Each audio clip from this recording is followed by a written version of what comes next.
And my top 30 WrestleMania match series has concluded, and my WrestleMania 30 preview and predictions will be out sometime next week.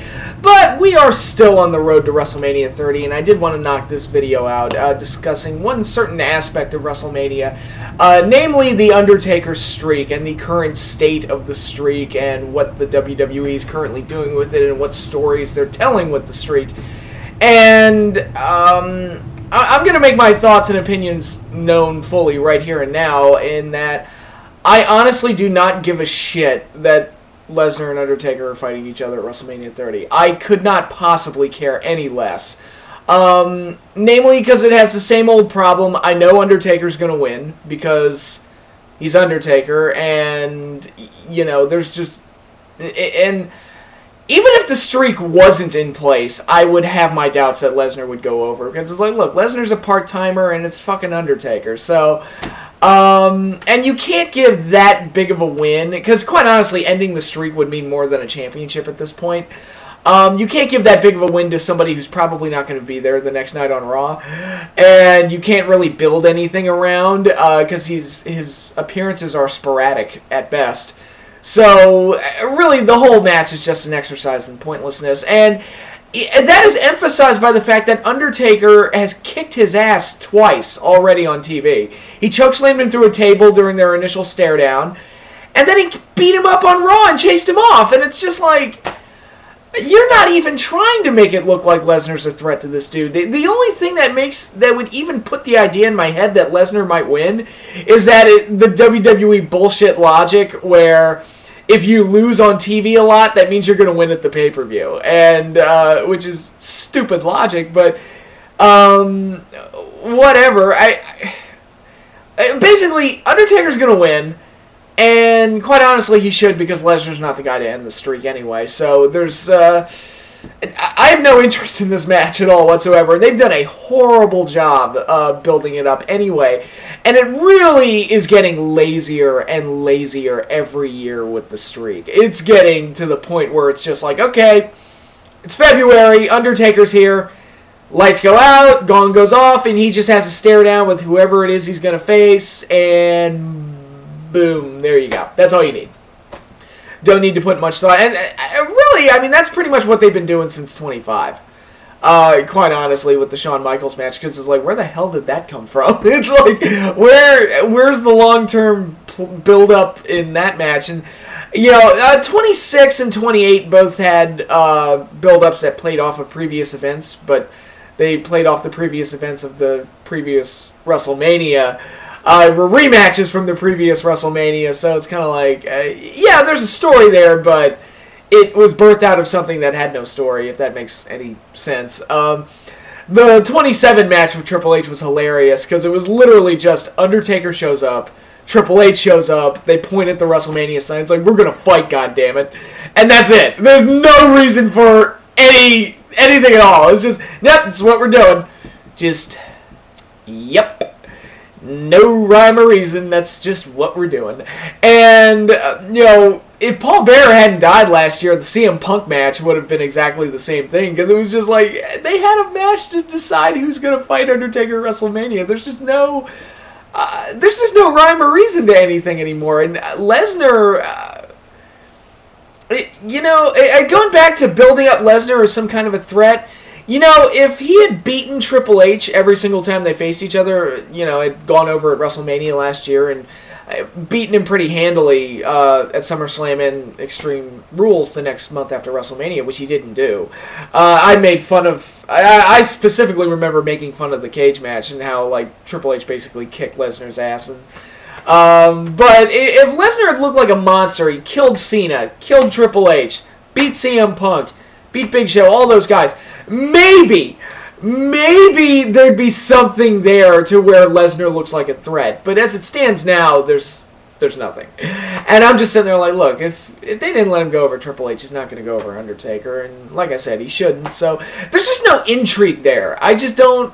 And I have no interest in seeing them face each other, especially since I've already seen it before. I mean, they had a Hell in a Cell match, and the Hell in a Cell match was very good. It's one of Lesnar's better matches, but... I'm just not chomping at the bits to see these two face each other again. And they're not doing anything on TV to really make me want to see it. It's kind of like in Phantom Menace. Yeah, I mean, that last lightsaber fight at the end is pretty athletically sound, and they do some cool spots here and there, but the story leading up to that point is a bag of nothing, so why should I care about your climactic battle? It's just, you know what I mean? I'm not enjoying the ride, and therefore I'm not invested in the payoff, and that's a problem I see far too often in modern day wrestling. And you know, they just get lazier and lazier with writing Undertaker at WrestleMania. So basically, my question is there anything else they can do with the streak to generate any kind of interest outside of just having Undertaker at WrestleMania? Because it's almost like they do it just because it's expected, and the fans, and they do. They love Undertaker, and rightfully so. He's one of the all-time greats, but, you know, tell good stories. That's all I want, really. Tell good stories and let the match be the proper payoff. That's all I want. I'm not asking for these impossible things. So if you're going to dust off Undertaker once a year, could you at least do it in situations where it's interesting, I guess? I don't know. What are some matches that they could do with The Undertaker at WrestleMania? Well, obviously, there's a match with Cena. They could do that. And the only reason I say that is because Cena is the one guy I could honestly see them letting go over Undertaker at WrestleMania and in the streak, because they are bound and determined to convince all of us that Cena is the greatest of all time. So I could totally see them doing that. I would not have Cena go over at Mania, but going into the pay-per-view, I'd be sitting there kind of like, oh my god, Taker might lose this one. It'd be go from the usual 99.9% certainty that Taker's going to win to about 50%. Cena is really the one guy they have that I could view as a legitimate threat to the streak, because he's John Cena and he wins all the fucking time. Another match they could do that's been heavily talked about is a match with Sting. I don't think the match would be very good, which would go into like the kind of, you know, maybe great build-up but shitty payoff aspect, because I don't know if you've seen Sting lately, but he doesn't look like he's in good shape. And his last couple of years in TNA, he had to wear a t-shirt to the ring to hide his flaws. He didn't look like the Sting of old. That said, you're at least giving us a match that we've never seen before involving a legend that's never worked for the WWE. And at the very least, like I said, the build-up would be fantastic. The video promos alone would be amazing. Undertaker shows up on Raw one night, and all of a sudden you see Sting in the crowd, and he's pointing at him with the baseball bat. I mean, dude, that's like shit your pants inducing. That would be amazing. So yeah, at the very least, the storyline would be great. I have my doubts about how good the match would turn out. If they were going to do Sting and Taker, I would have wanted it, you know, around 2002, 2003, or even 5 or 6 years ago. But now it's just kind of like, I don't know. I don't know if Sting could pull it off anymore. But other matches they could do Taker and Daniel Bryan. Granted, Taker goes over in that case, because there's no way in holy hell they're going to let Daniel Bryan in the streak. But at least it would be kind of like what it was for Punk last year. At least it would be an acknowledgement that, hey, look, Daniel Bryan's one of our top guys, and we're going to give him this big match. And at least it's a match I've never fucking seen before. And Daniel Bryan going, the ultimate underdog, going up against the seemingly unstoppable force that is the Undertaker streak. I mean, you'd actually create a situation where I think the crowd would turn on Taker, which would be awesome, and because it would be different, and you know, it would act, or at the very least, it would force the fans to pick a side rather than going to their safe little place of, you know, Undertaker goes into a match that he's obviously going to win, and there's no fear, no drama, no nothing, and they get to see Taker once a year, and hooray, and that's it. The Daniel Bryan story would have a little bit more bite to it, because I think a lot of fans would actually turn on Taker and support Bryan to take down the streak, so that would be interesting. Other ones they could do, you know what, they're really high on Roman Reigns. And I think Roman Reigns would be a good physical match for Undertaker, and because he's such a brute and such a powerful athletic force in his own right, that I think it would be a good matchup for Taker. And I think you could legitimately build Roman Reigns up as somebody that's maybe not like up to like the Cena level of, oh my god, he's going to end the streak, but you could easily build him up as somebody that belongs in that like semi-main event class, as somebody that belongs in a match with Undertaker, certainly. And I think they could have a really good match with each other. And if they were going to do it this year, it plays off of how Undertaker was taken off television last year when the Shield beat him up. You know, that would be your kind of payoff to that. Undertaker goes away until February. Then he's like, yeah, I'm looking for revenge on the Shield. And the one member of the Shield that steps up to face Taker one-on-one is the Beast Man, Roman Reigns. I'd be down for that. Another obvious good character match for Taker would be a match with Bray Wyatt. That's another one I think would be great. The promos would be amazing. Bray Wyatt, whether by design or completely by accident, is one of the few heels in modern-day wrestling that actually has some tiny, tiny bit of momentum and heat building behind him. So, yeah, they could have thrown him at Undertaker this year. It would have been great. And, again, the promos would have been great. And I think they could have done something to kind of recapture what Undertaker had with Mankind in '96, where this is the one guy that kind of sees through the smoke and mirrors and isn't afraid of Undertaker. And, you know, it has a level of irreverence towards him in terms of, you know, and because he's just as scary and just as dark and mysterious as Undertaker is, so they're kind of like two peas in a pod. And I thought Undertaker had a great chemistry with Mankind in '96, just because Mankind was somebody that was in many ways just like Undertaker, so he wasn't afraid of him. And I think they could recapture that with Bray Wyatt a little bit, and even a little bit with what Jake and Undertaker had going into WrestleMania 8, some of the stuff they had going there. I think they could recapture that with Bray, and I think it would be really good. And again, Bray's been having really good matches lately, so I think they could have a really good match with each other as well. So you do have a handful of matches that you can do with Undertaker at WrestleMania, which just boggles my mind that they keep. And again, the Shawn Michaels and the Triple H matches, and even the Punk match, they were all very good. I'm not saying they weren't. My question is like, why aren't you look, you only have Undertaker once a year, and people know he's not going to lose, by and large, for the most part. Why are you throwing people at him that we've already seen him face? Like, okay, we've already seen him face Shawn. We've already seen him face Triple H. They faced each other at WrestleMania in 2001. We've already seen him face Punk. I still have sour feelings over how Hell in a Cell 09 went down. We've seen those matches. We've seen the match with Lesnar.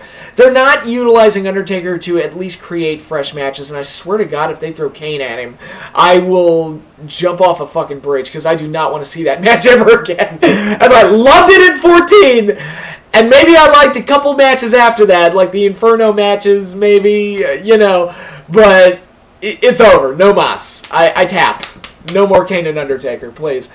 But yeah, there are options out there, and there are ways to kind of keep the streak interesting and give Undertaker like a fresh, interesting match going into WrestleMania. And the last few years, they just kind of go like, eh. So can you go out there with Undertaker and just kick out of finishers for half an hour? Okay, we're good. And that's, I hate to bust them all down to that level, but it really does feel like that a lot of the time, where it's just like, look, we're just gonna, you know, it's Undertaker, he's over, so it doesn't matter what we do. And they don't really put a whole lot of thought into it. And this year might be the worst in terms of that, because this storyline has nothing. I mean, literally nothing. And, yeah, so yeah, don't care about Lesnar and Undertaker, but if they're going to continue to use Undertaker at WrestleMania, I just wanted to highlight, look, there are more interesting matches you can do that I think would be more fascinating. You can tell better stories with, and they're not capitalizing on any of that. So, that's the thing. And, you know, yes, I would have preferred Daniel Bryan to be in the title match, and yes, I would have preferred Shield versus Wyatt, so I'm a hypocrite, but whatever. You could have done Cena and Taker this year, at least, easily. And if you threw enough money at him, you could probably get Sting to do a job for Undertaker in Mania, too. But yeah, that's all I have to say about that. But, yeah, I've got another part of this video that I wanted to do. The Muppet movie came out last week, and considering the last video I made of 2013 talked about my top 5 movies that I was looking forward to in 2014, I listed Muppets Most Wanted as one of them, so I saw it last week. Might as well talk about it since I dedicated a portion of my long-ass end of the year video to it. So, yeah, let's talk about the new Muppet movie and what I thought of it. Okay, I really liked the last one they did. I thought it was a great, it was a great nostalgia trip with the Muppets, and I thought they did an excellent job of reintroducing the Muppets, and they did a lot of things that really tugged at the heartstrings, in addition to being really, really funny. And I liked the human cast a lot. I thought Chris Cooper was hilarious as the bad guy. I thought Amy Adams was adorable in her role. I thought Jason Segel brought a legitimate energy and passion to what he was doing. So I thought the humans blended with the Muppets very well. And I loved all the Muppets and all their skits and all their jokes. And I loved Walter, the new Muppet. I thought he was great. And it was really funny and had a lot of references to the old Muppet Show and to the original Muppet movie. And those... so many great moments. The Pictures in My Head song was probably my favorite new song in the movie. That was a great scene. When they sang Rainbow Connection, I got chills. And there was a bunch of other stuff that was really funny. They did a barbershop quartet with a Nirvana song, which was hilarious. So yeah, it was just a great ride with the Muppets and just really good. This one... You really can't recapture a lot of those emotional moments from the last movie because a lot of the emotion from the last movie came out of the fact that the Muppets were being reintroduced, and there was a lot of nostalgia and a lot of things to play with there. This movie couldn't really do that because you can't reintroduce the Muppets again. We've already been down that road. So what they did, whereas the last movie was a spiritual sequel to the original Muppet movie in 1978, this one was more of a spiritual sequel to The Great Muppet Caper, which I'm pretty sure I made that point in the original video. And that's all well and good. They were just going for straight-up jokes. No, not much in the way of emotion. We're just going to be funny, and we're just going to rattle off joke after joke after joke. And I'm completely fine with that, because when the Muppets are on fire with the jokes, they are really on fire with the jokes. And I think, even though the original Muppet movie is my favorite Muppet movie, I think The Great Muppet Caper is the funniest one. So I was fully in favor of them doing this. And even though the plot was a little bit too much like Ernest Goes to Jail, but yeah, I was looking forward to this, and yeah, it is very much in the spirit of The Great Muppet Caper. I don't think it's as good though, and I think the major problem with it is the human cast. Not the Modern Family guy, I forget his name, but he was paired up with Sam the Eagle for most of the movie, and I thought they were great. I thought they stole the show, and I really liked them, and I like their interactions off of each other, and all that stuff was great. And there's a lot of great moments with the Muppets and Kermit's evil clone, his evil doppelganger, Constantine. I thought he was funny, too. I think the two main problems I had with the movie, the human cast was nowhere near as good. Ricky Gervais is completely useless here. And I just did not like him in this movie. He looked like he didn't want to be there. And I've seen him in interviews, and it's like he sounds like a Muppet fan, so I don't know why he's kind of half-assing it here. I don't know what the deal was, or if he was just trying something that was natural for him, but just clashed with the Muppets and didn't work. I don't know. Like, John Cleese, my favorite episode of the original Muppet Show was the John Cleese episode, and he really captured the idea of a guy that really did not want to be working with the Muppets, and it was really funny. But Ricky Gervais just looks so disinterested half the time, and it just doesn't work. And if his character had been dropped from the movie entirely, I probably would have been okay with it. And Tina Fey's in it, and she has her moments, but at other times she's hamming it up to the point where it's like, are you trying to out-Muppet the Muppets? Because you're going to fail. So that was a problem. I wasn't as big on the human cast this time around, and I didn't think the songs were as good. And the Muppets and music go together like peanut butter and jelly. I think any Muppet movie that doesn't have musical numbers in it fails. I think because music is such an important part of the Muppets that they all have to be musicals because it's the Muppets and that's what they do.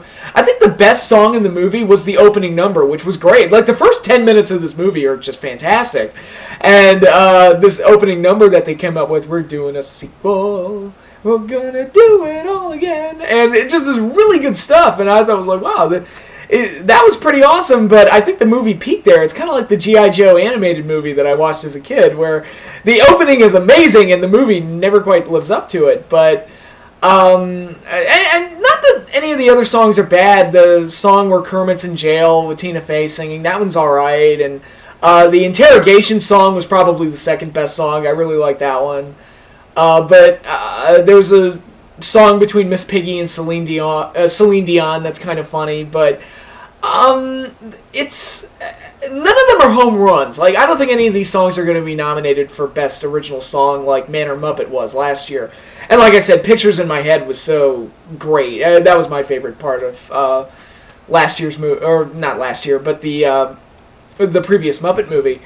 And yeah, this one didn't have any like really big home run songs that are really going to stick. I didn't really live on as some of the better Muppet songs, at least not in my opinion. Even though none of them are bad, and that's just kind of like the aspect of this movie. Compared to like the better Muppet movies, is it as good as the Muppet Movie or the Great Muppet Caper or the Last Muppet Movie or the criminally underrated Muppet Treasure Island?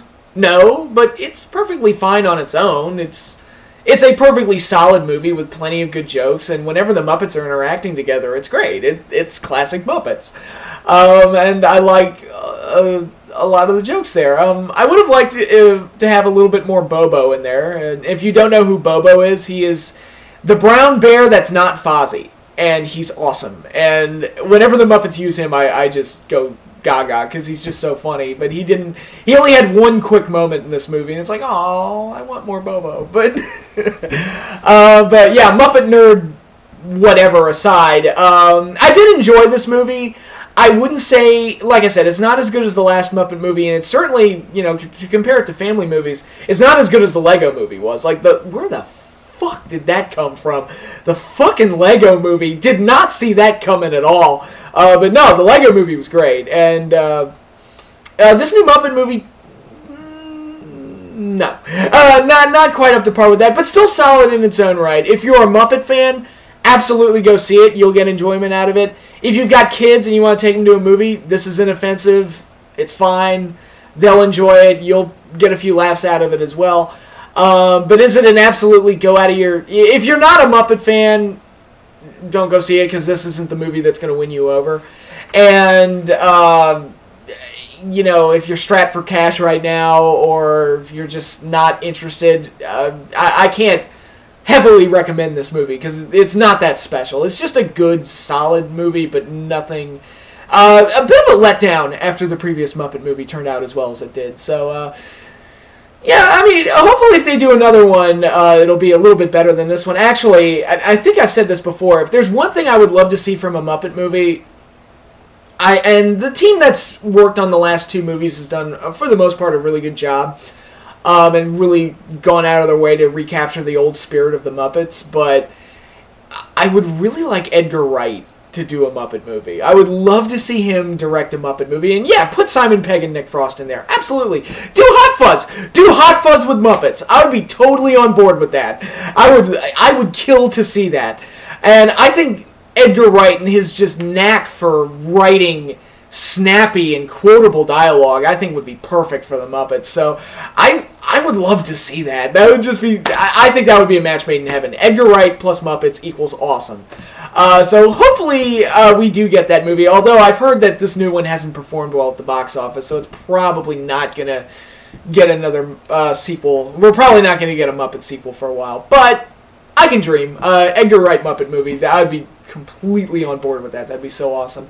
But yeah, that's my movie review for now. I'm sure I'll have a review for Captain America sometime. I might even attach it to my WrestleMania review. Who knows? And obviously when May rolls around, you got X-Men, Godzilla, and Maleficent all in a row. And if Godzilla delivers, I'm going to see that at least 3 or 4 times. And if X-Men delivers, I'm going to see that at least 3 or 4 times. So I might be living at the movie theater in May. Who knows? But yeah, that's all I have for now. WrestleMania preview coming out next week. Be on the lookout for that, and yeah, that's all I have for now. So until then, you all enjoy your weekend, and continue following the road to WrestleMania, because it's been interesting, to say the least.